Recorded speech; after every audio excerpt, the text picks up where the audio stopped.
A Deus.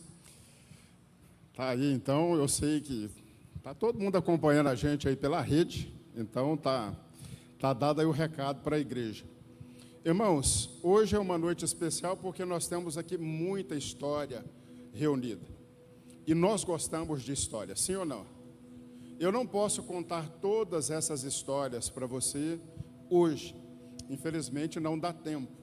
Eu vou tentar fazer um resumão de toda a história, né? E as pessoas que fazem parte dessa história estão aqui hoje, né? Nem todas, gostaria que todos tivessem, todos foram convidados, todos foram chamados.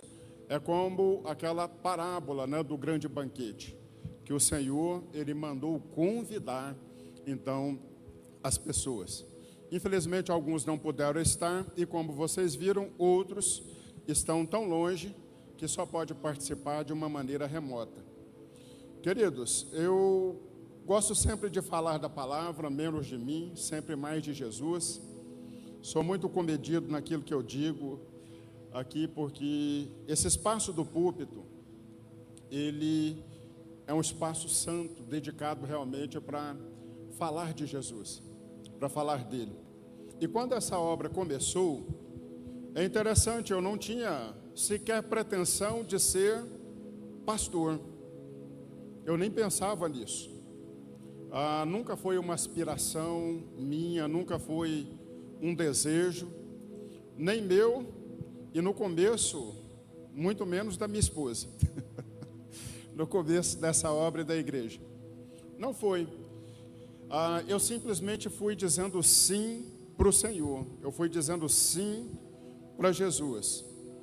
E está aqui a Elisete. Elisete, ela me conhece desde os 14 anos de idade, 15. Porque quando eu entrei na empresa que eu trabalhava, ela já trabalhava lá.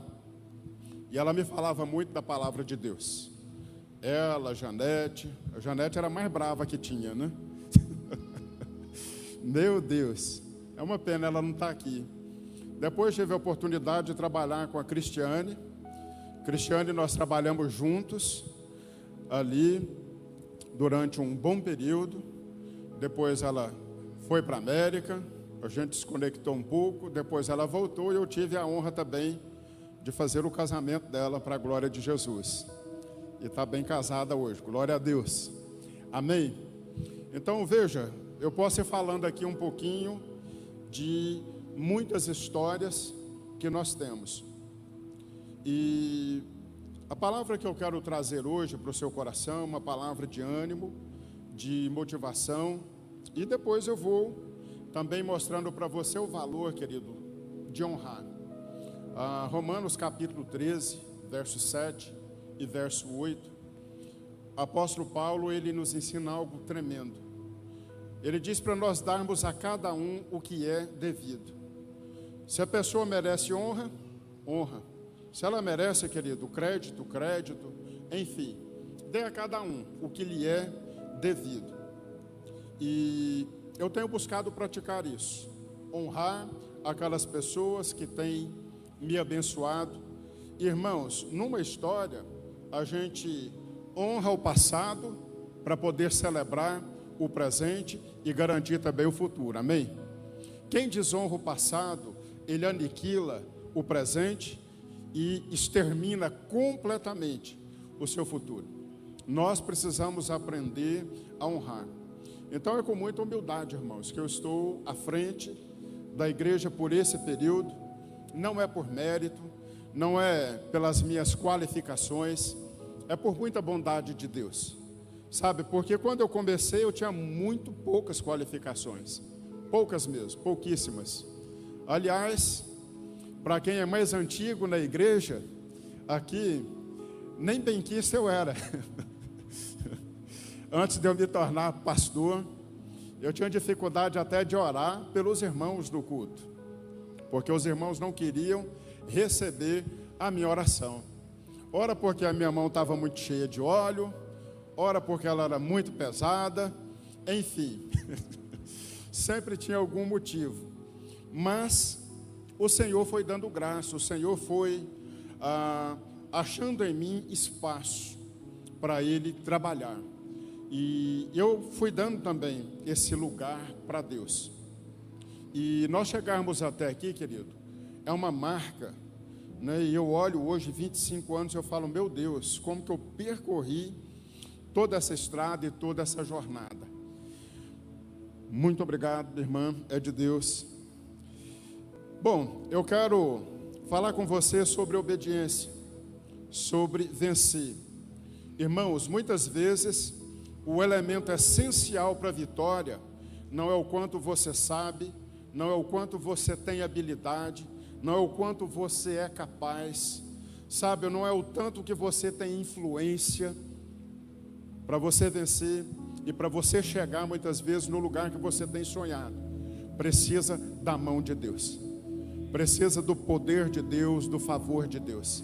Começa nele, irmão, é sempre nele e é por ele, e ele opera todas as coisas.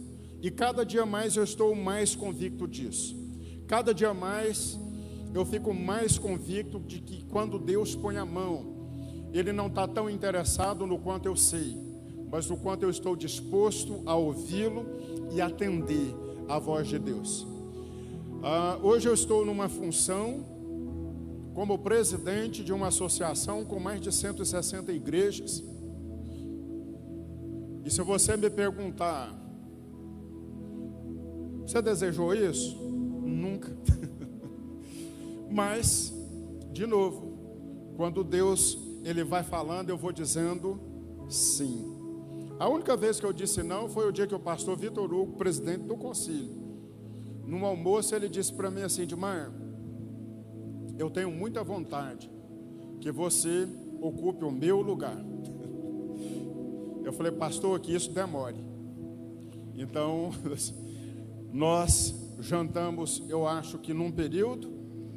Depois, logo na sequência, eu viajei para os Estados Unidos. De lá, eu recebi a notícia que ele estava doente. E, infelizmente, logo depois, ele veio a falecer. Faleceu pouco tempo depois. E eu disse, Senhor, que bom que ele tem um vice, que é o pastor Agostinho. E pastor Agostinho assumiu. Eu não sou de fugir, irmãos, das responsabilidades que Deus me dá. Eu não meço o tamanho de tarefa, eu não fico olhando o grau de dificuldade. Nós vamos aprendendo sempre com o Senhor. No começo do meu ministério, eu era talvez mais ingênuo, mais Alice, mais Bob. Sabe por quê? Porque eu ainda cultivo isso, é uma luta dentro de mim. Porque quando eu olho para a minha história, eu olho para todas as pessoas e acredito que todo mundo tem jeito. Todo mundo tem jeito. Eu acredito que todas as pessoas têm jeito.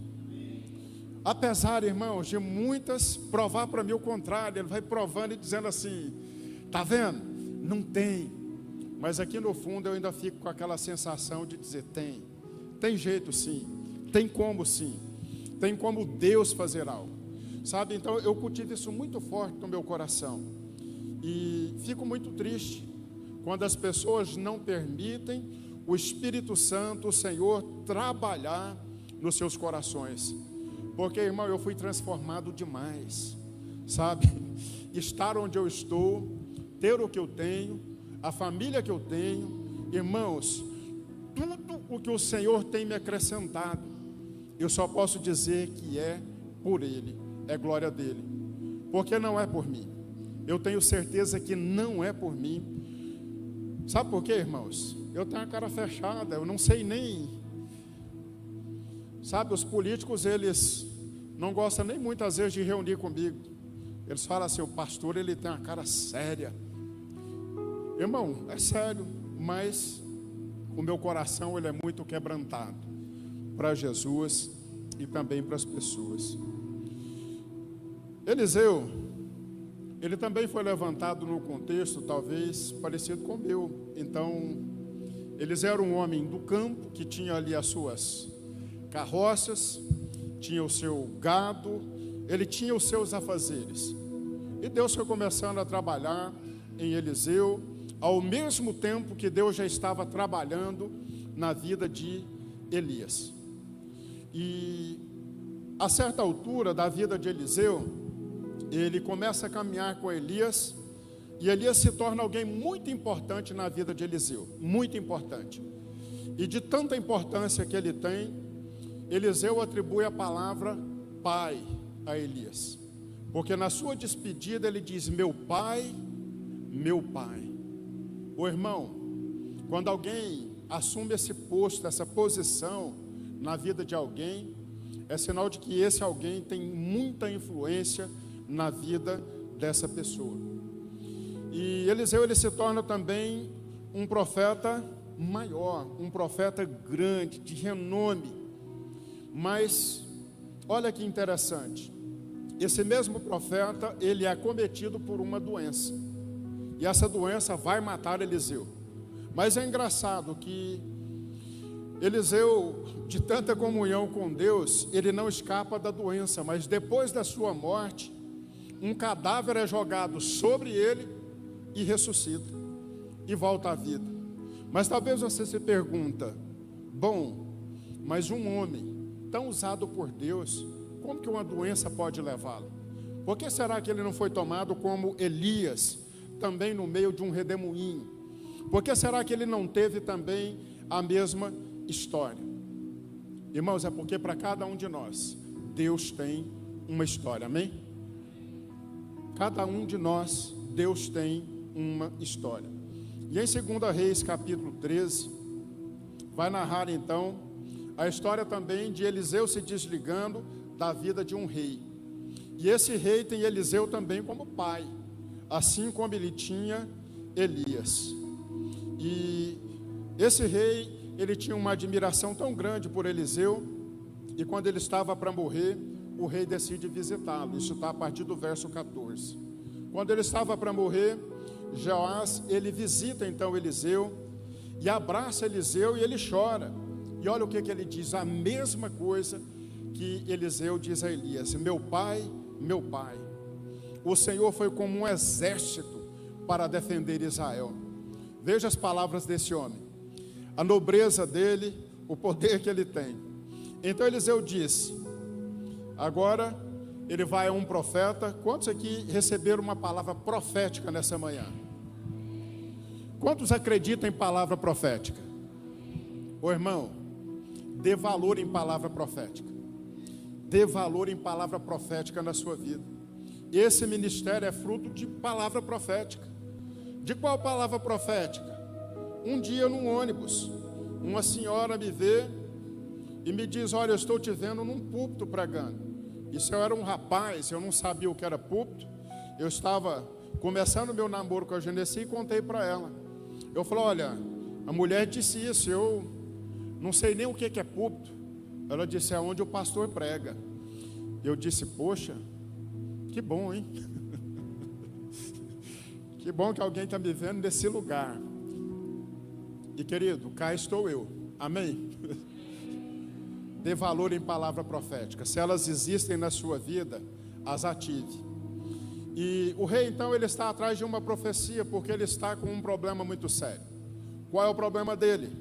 O exército sírio, o rei da Síria, um exército muito maior, uma nação maior e com mais poder de fogo, com mais poder bélico. E Eliseu então começa a instruir esse rei, e ele diz para ele: olha, se prepara e ouça o que eu vou te dizer.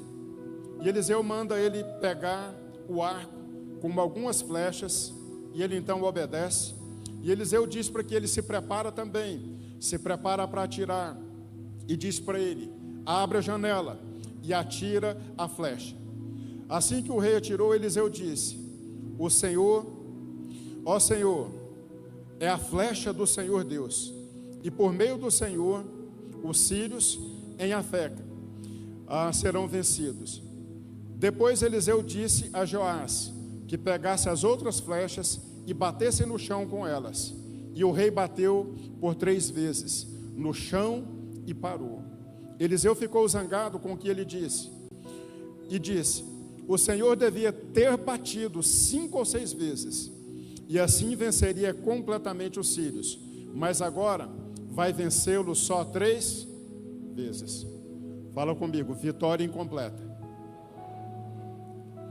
Irmão, isso não é propósito de Deus.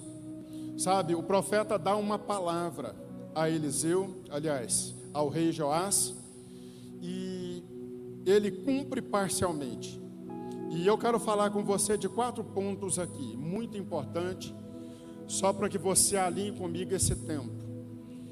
Ter vitória em Deus, ter vitória nas coisas que o Senhor nos revela e nos mostra, exige de nós também alguns passos, exige de nós alguns posicionamentos, exige de nós algumas atitudes. E a primeira dela que eu quero falar para você é reconhecer um tempo de oportunidade de Deus. E talvez o tempo de oportunidade de Deus, querido, será no meio do seu pior momento. Talvez será, querido, na sua pior dor. Talvez será no seu pior dia da sua vida. Quando a Ed abriu as portas da sua casa, era muito choro, era muita dor. Quando ela abriu as portas da casa dela, para nós nos reunirmos como igreja, Deus estava cuidando e criando uma oportunidade.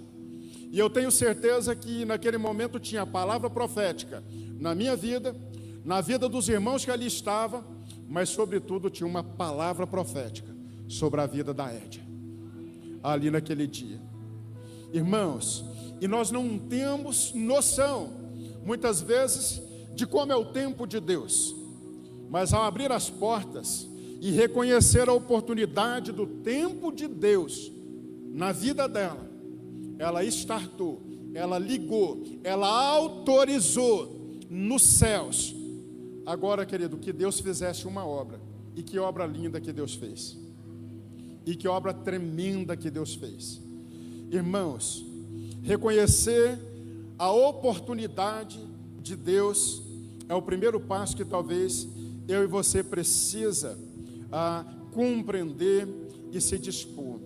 Muitas pessoas não discernem a voz de Deus. Muitas pessoas perdem a bênção de Deus simplesmente por deixar passar a oportunidade. E por que, irmãos, que algumas pessoas fazem isso? Por que perdem a oportunidade? Por que elas deixam? Porque tem circunstâncias que talvez te impedem, olha, de ouvir Deus falar. Tem gente que não quer ouvir Deus falar. Quantos aqui gostam de uma palavra profética? Você sabia que é perigoso uma palavra profética? Eu estava lendo a Bíblia outro dia, uma palavra que Deus me deu, e Deus me levou lá em Isaías 38, palavra profética. Isaías chega lá para o rei Ezequias e diz: eu vim aqui, chefe, te entregar um recado de Deus. Quem gosta de recado de Deus? E o recado era o seguinte: olha, põe em ordem a tua casa, porque certamente morrerás e não viverás. Sabe por que tem gente, irmão, que não reconhece o tempo da oportunidade de Deus? Porque tem gente que nesse momento está com medo de ouvir Deus falar. Está com medo do que Deus vai dizer. Se colocar diante do profeta é perigoso, porque de repente o profeta ele vai dizer: tudo que você tem vai ser tirado e vai ser dado a outro, e depois de um tempo eu vou restituir você. Irmão, ninguém quer ouvir essa palavra, quer? Ninguém quer esse tipo de palavra. Mas veja, tudo que Deus faz e fala, nós precisamos ter coragem de ouvir a Deus. E reconhecer a oportunidade é você se encorajar a ir à presença de Deus e ouvir. Essa é a oportunidade que Deus está abrindo. Sabe, é nesse momento que nós, então, ouvimos o que queremos e o que não queremos. Mas nós ouvimos o que nós precisamos. Você quer ouvir o que você quer ou o que você precisa? Amém, irmão? No nome de Jesus. Então, fique atento.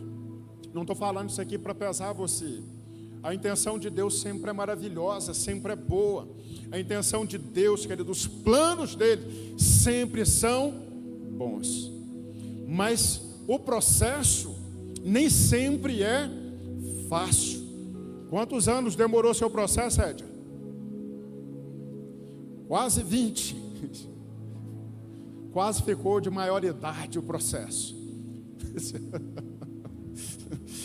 Quase teve maioridade. Algumas pessoas também não aproveitam o tempo da oportunidade, irmãos, porque rejeitam o que houve, racionaliza, tenta compreender com a mente, tenta entender, olha, com o intelecto humano, argumentam, rejeitam. Ô irmão, a gente não pode passar o tempo todo refutando o que do céu está vindo, amém? E se Deus está dizendo que está vindo bênção para você, o que você faz? Recebe, toma posse, amém, querido? A Bíblia diz que você é jamais que você recebe essa palavra, mas a Bíblia também diz: no mundo tereis, mas tende o quê? Recebe do trono, irmão, recebe do céu. Se veio de lá, o destino está certinho, está traçado. Deus está no controle. Não perca as oportunidades na sua vida, amém? Então veja, querido, existem aquelas pessoas que têm a capacidade, olha, de ouvir a Deus, de ouvir o Senhor, o que Ele está dizendo. Hebreus capítulo 3, verso 15 diz assim, é isso que as Escrituras Sagradas dizem: se hoje vocês ouvirem a voz de Deus, não sejam teimosos. Põe a mão no ombro de quem está do seu lado. Fala: em nome de Jesus, toda teimosia vai ser levado cativo. Em nome de Jesus, sai! Amém, irmão? É o que a palavra está dizendo aqui, querido, no nome de Jesus. Não sejam teimosos como foram os seus antepassados, quando se revoltaram contra Deus, quando se revoltaram contra o Senhor. Apocalipse capítulo 3, verso 20 diz: escutem, eu estou à porta e faço o quê? E se você abrir e ouvir a minha voz, e o Senhor vai entrar e vai fazer o quê? O que a gente mais gosta, irmão, comer, amém?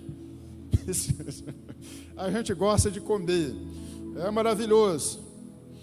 Lá no 21 diz: aos que conseguirem a vitória, eu darei o direito de se sentarem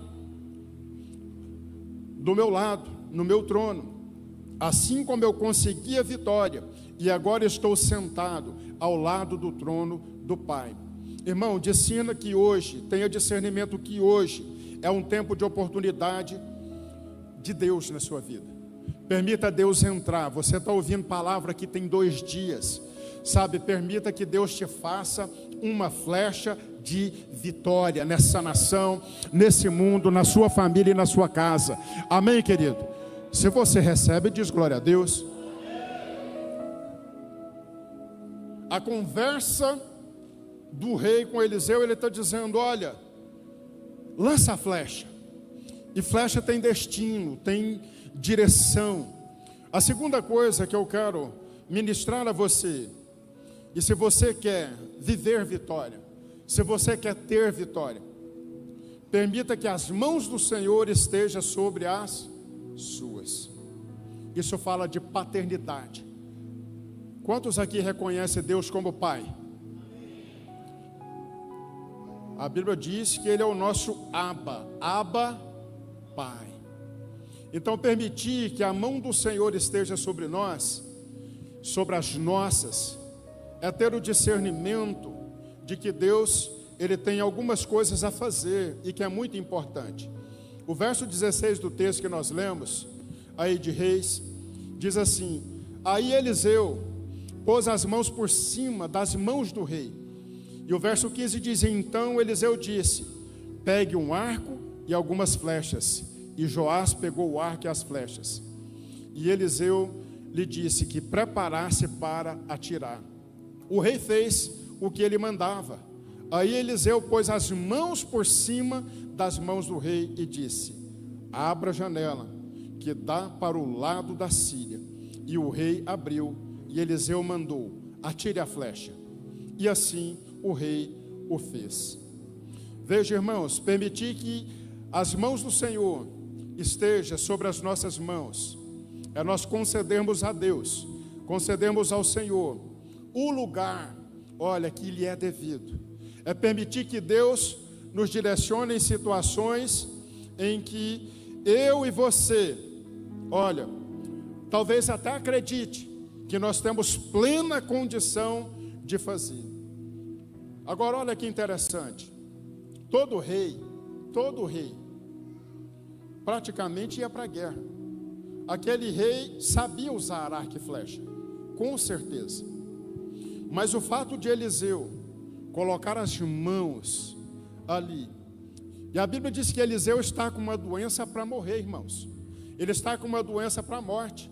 A Bíblia não diz aqui qual é a doença, mas ele está enfraquecido, e talvez ele fosse até atrapalhar o rei a tirar a flecha, talvez por tremura nas suas mãos, ou por outra coisa, ou talvez no interior dele pensasse: eu sei atirar.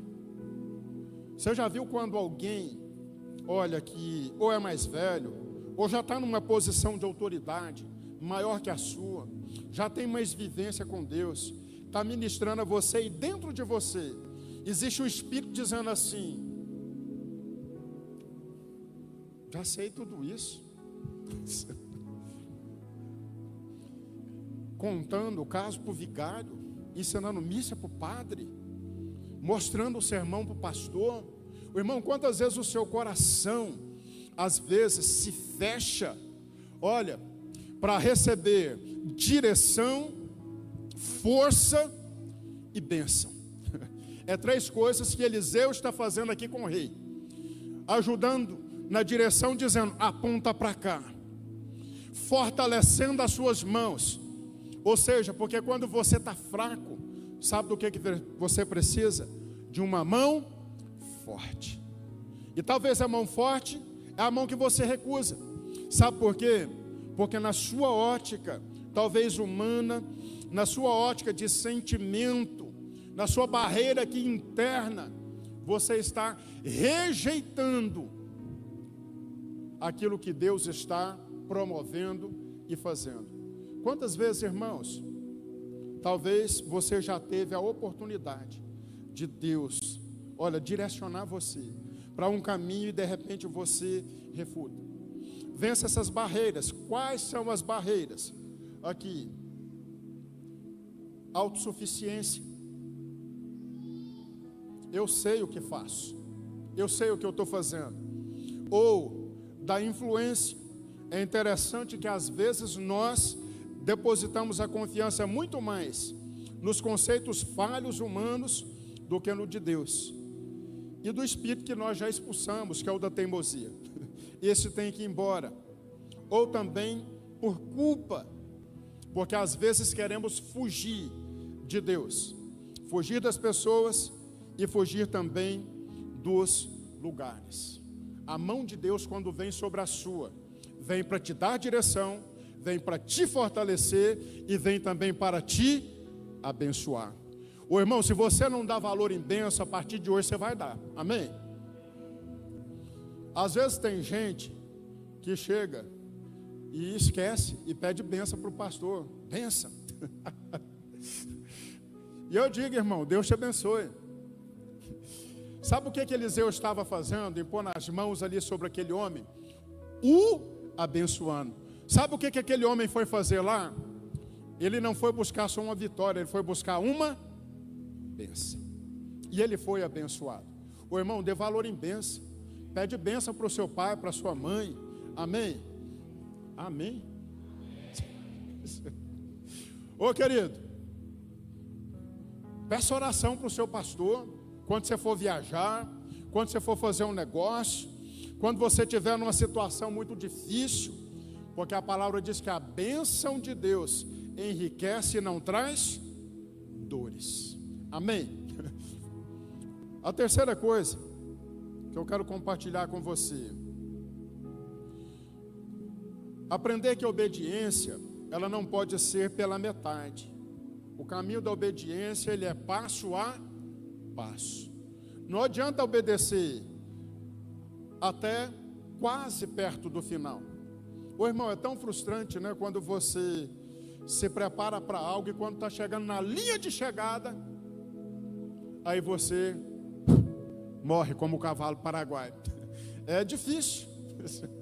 É difícil aprender o caminho da obediência. Por que que Eliseu, ele chama a atenção do rei?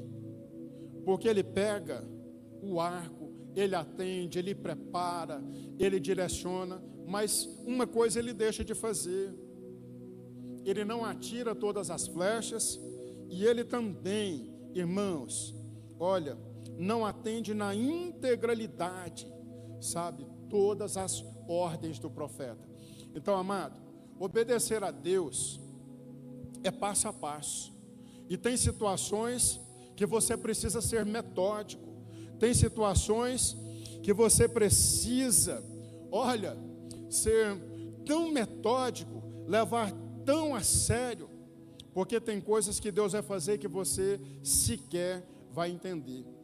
Os profetas, eles tinham uma teologia de atos proféticos ali.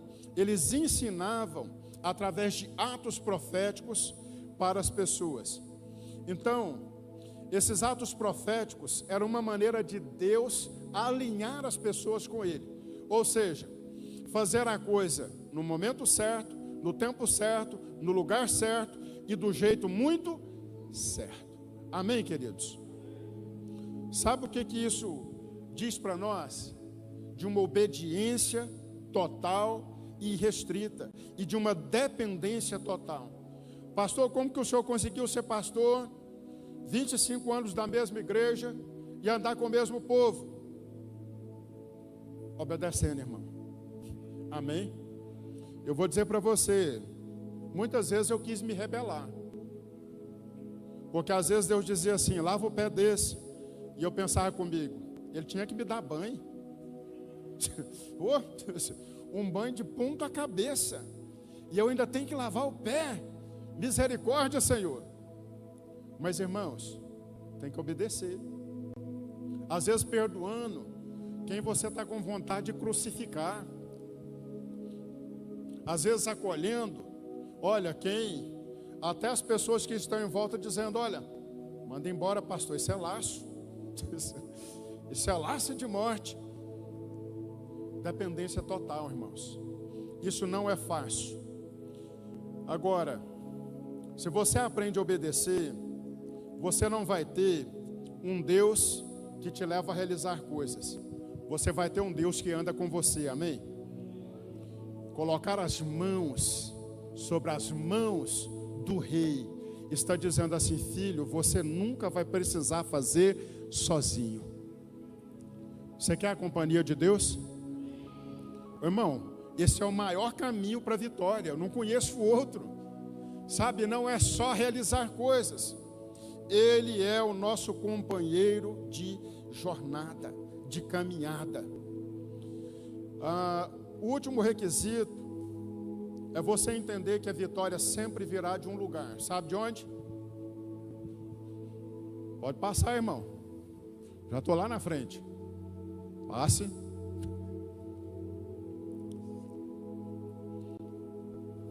Acompanha onde eu estou. Já fui nesse, irmão. É o quarto. Isso.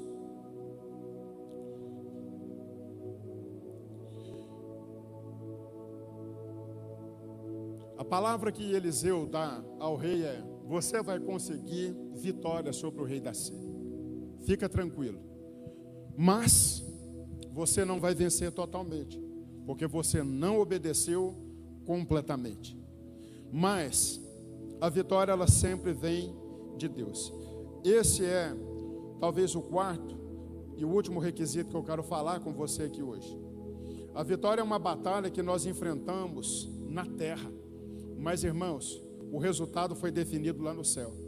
Não foi aqui, amém? Não é desse lugar. Nós podemos ser flechas na mão de Deus, mas a vitória sempre vai ser de Deus. A vitória não é fruto, querido, de uma liturgia sagrada, não é fruto de uma unção de um homem sagrado. Sabe, tem gente que acredita tanto na unção de um homem com óleo nas mãos, com uma toalha nas mãos, com um paletó nas mãos.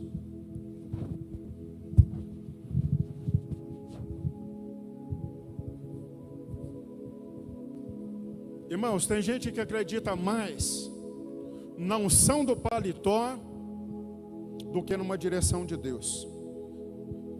Aí eu jogo o paletó e se cair no pastor Luciano, a partir, querido, olha, de segunda-feira, a conta bancária dele é 1 milhão.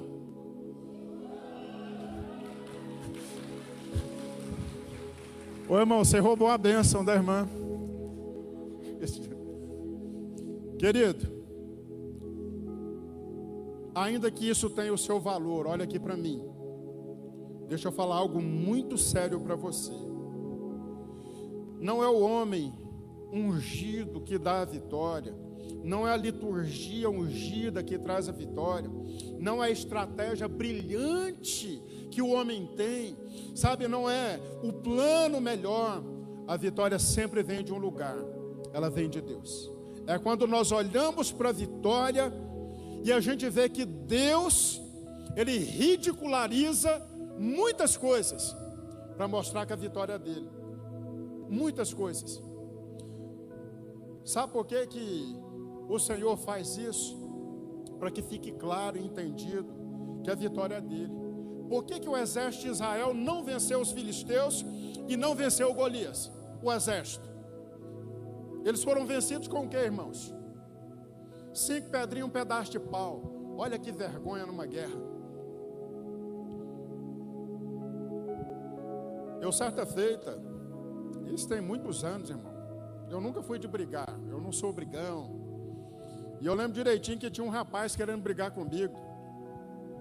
Ele era desse tamanhozinho assim, ó, nervoso. Ele disse para mim: eu vou te quebrar todinho. E eu disse: olha, que bom, que hora que vai ser isso? Ele disse: a hora que terminar a aula. Eu falei: então tá bom. Aí quando saiu, eu olhei para ele e falei: gente, mas o sujeito quer mesmo, né? Ele disse: olha, eu vou dar um pé de rodo na sua cabeça. Eu falei: pronto. E eu ficar: meu Deus, eu não quero brigar, mas o que eu faço? Aí eu lembro que ele começou a vir, e eu chamando ele pelo nome, eu segurei na cabeça dele assim, e ele valente, dando soco, aquele negócio todo. Eu falei: gente, ele não vai parar. Aí eu dei um cascudo na cabeça dele assim, ó. Eu falei: moço, vai embora para sua casa. Mas, agora, querido, pensa na vergonha. Já pensou se ele me dá um pé de rodo mesmo na cabeça? Veja, Deus permite às vezes situações assim. Deus permite, olha, o povo chegar numa terra prometida, sem ônibus, sem táxi, sem submarino, sem avião. Sabe, eles vão debaixo, sabe do que, irmãos? De uma nuvem. Porque a glória é de... quem é que faz? Quem é que dá vitória? Deus. Ô irmão, então por que você está debatendo com Deus do como vai ser, que jeito vai ser? Irmão, simplesmente acredita. Deus, Ele vai fazendo coisas, olha, que vai envergonhando as estratégias humanas, a sabedoria humana. Marcha e grita até derrubar muralhas. Ele abre portões e, ao invés de mandar colocar um exército, Deus diz: olha, põe uma banda, põe uma orquestra, sabe, parecendo assim, guerra, Estados Unidos e Irã. Não manda jato, não manda submarino, manda a banda, amém? Manda a banda da igreja. Depois com Gideão, pega 300 homens, 300 homens e vão lutar, quebra jarro de barro, enfim, pega um grande general, manda tomar 7 banhos. Veja, a vitória, querido, não depende, olha, de nós, depende do favor, da graça e do poder de Deus. Amém? Nós caminhamos até aqui, querido, nós andamos até aqui, esses 25 anos, fundamentados nessa palavra. E a última coisa que eu quero te falar aqui, para eu encerrar esse tempo de palavra com você, você precisa discernir o tamanho da vitória que você quer. Amém?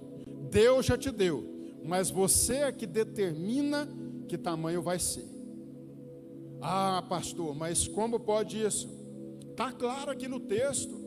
Se você tivesse, olha, feito o processo certo, você ia vencer totalmente. Mas como você bateu só 3 vezes no chão e parou, você vai vencer só 3 vezes. Você vai ter um tempo de paz. O tamanho da sua vitória, irmão, depende de você. O que eu quero te chamar a atenção para isso? O tamanho da igreja de Cristo Maranata, hoje, não está mais, olha, se Deus aprova a igreja ou não. O tamanho da igreja está na sua boca hoje, irmão. Amém? Está na sua atitude, está na sua disposição.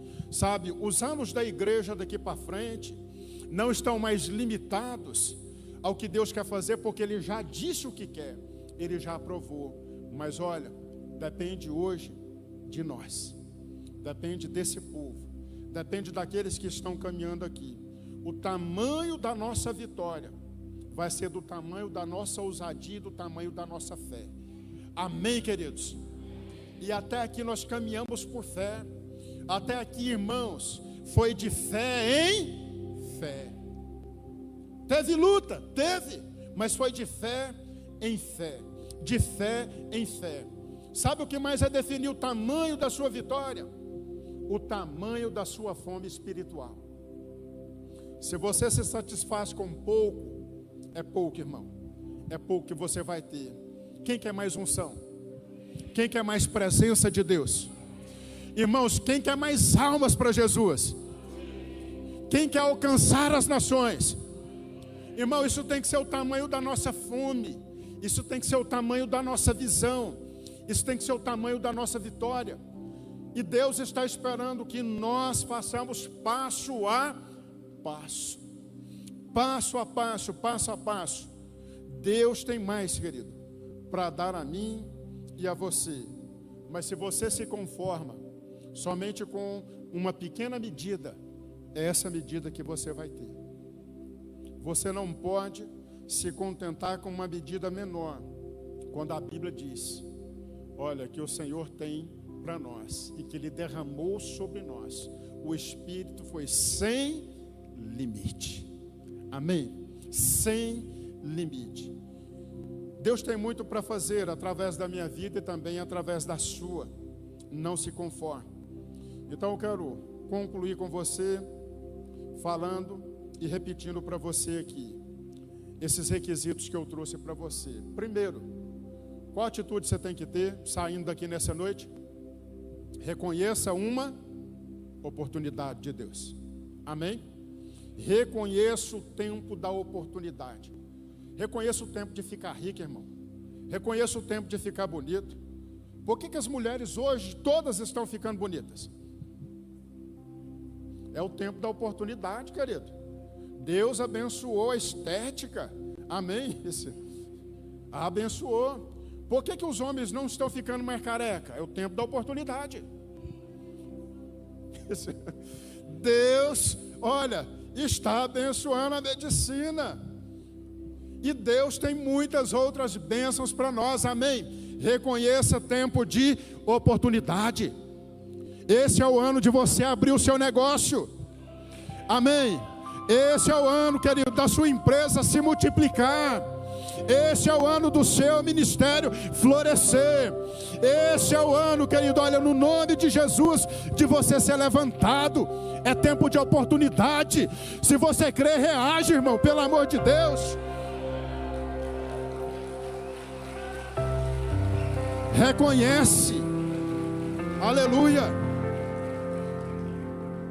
A segunda coisa, permita que a mão de Deus esteja sobre você e sobre a sua casa.